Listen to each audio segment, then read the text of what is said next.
It started with the sound of splintering wood and one exhausted sigh that carried more pain than any words ever could.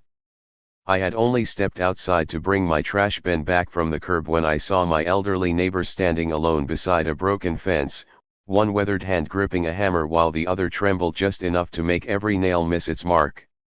The section of fence had collapsed during a storm the night before, but somehow the damage on his face looked much older than the cracked boards lying in the grass. In that quiet moment, I couldn't help wondering what I would do if growing older meant carrying every burden alone, with no one left to notice I was struggling. Maybe you've asked yourself that question too. Maybe you've walked past someone fighting a silent battle without realizing how badly they wished someone would simply stop and help. His name was Samuel, a retired Army veteran who had lived on our street in a small Ohio town for nearly 20 years.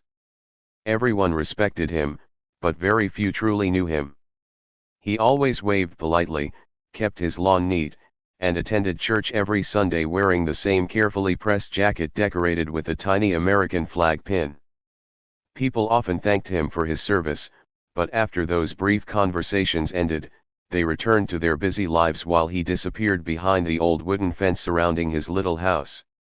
I had lived next door for almost 3 years, yet I realized with embarrassment that I barely knew anything about the man whose porch light I saw every evening. Without thinking much about it, I walked across the lawn and picked up the hammer that had slipped from his shaking hand. He tried to smile and insisted he could manage on his own, but pride has a way of hiding loneliness. I ignored the polite refusal, rolled up my sleeves, and started lifting broken fence panels while he gathered fresh nails from a worn toolbox that looked almost as old as he was. The morning stretched into the afternoon as we worked side by side. We barely talked at first. Sometimes silence tells the truth better than conversation ever can. As the fence slowly came back together, Samuel began sharing little pieces of his life. He spoke about serving overseas decades earlier, about friends who never returned home, and about the strange feeling of surviving when so many others didn't. His voice never became dramatic.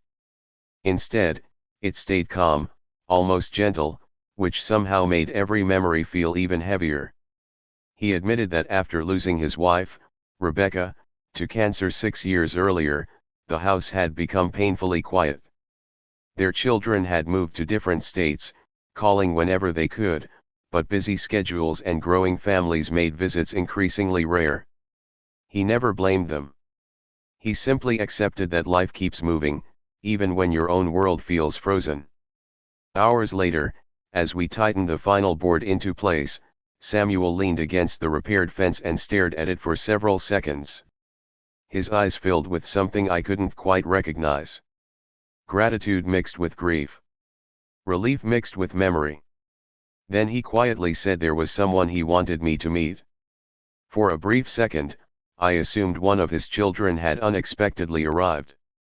Instead, he slowly walked toward his backyard, asking me to follow. Beyond the freshly repaired fence stood an enormous oak tree whose branches spread across nearly half the yard. Underneath it rested a simple wooden bench facing a small garden overflowing with colorful wildflowers. Hidden among the flowers was a polished granite headstone with Rebecca's name engraved across its center. I hadn't even known she was buried there, surrounded by the garden she had planted with her own hands years before. Samuel carefully brushed a few fallen leaves away from the stone before lowering himself onto the bench.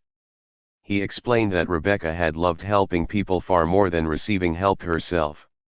Every Thanksgiving she cooked extra meals for families who couldn't afford dinner.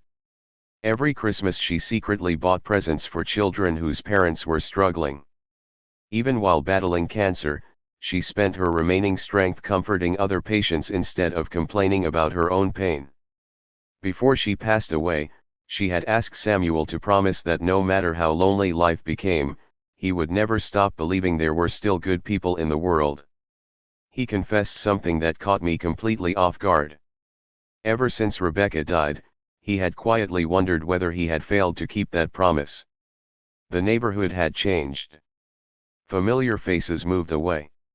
New families stayed busy behind closed doors.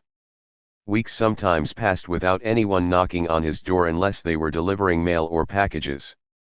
He wasn't angry. He simply felt invisible. Then that morning arrived, and instead of pretending not to notice an old man struggling with a broken fence, someone had walked across the yard without expecting anything in return. His eyes watered as he looked toward Rebecca's headstone.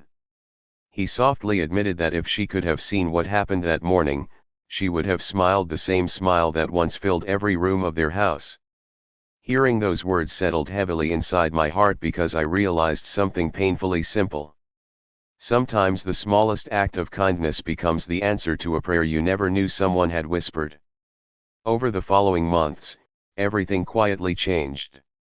We started sharing coffee every Saturday morning. Other neighbors noticed and slowly joined us. Someone brought homemade pie. Another offered to mow Samuel's lawn.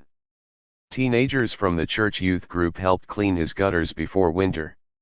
Children stopped to hear stories about his army days and the adventures he and Rebecca once shared traveling across America in an old pickup truck. The lonely backyard slowly filled with laughter again. Samuel looked younger, not because the years disappeared, but because loneliness slowly loosened its grip.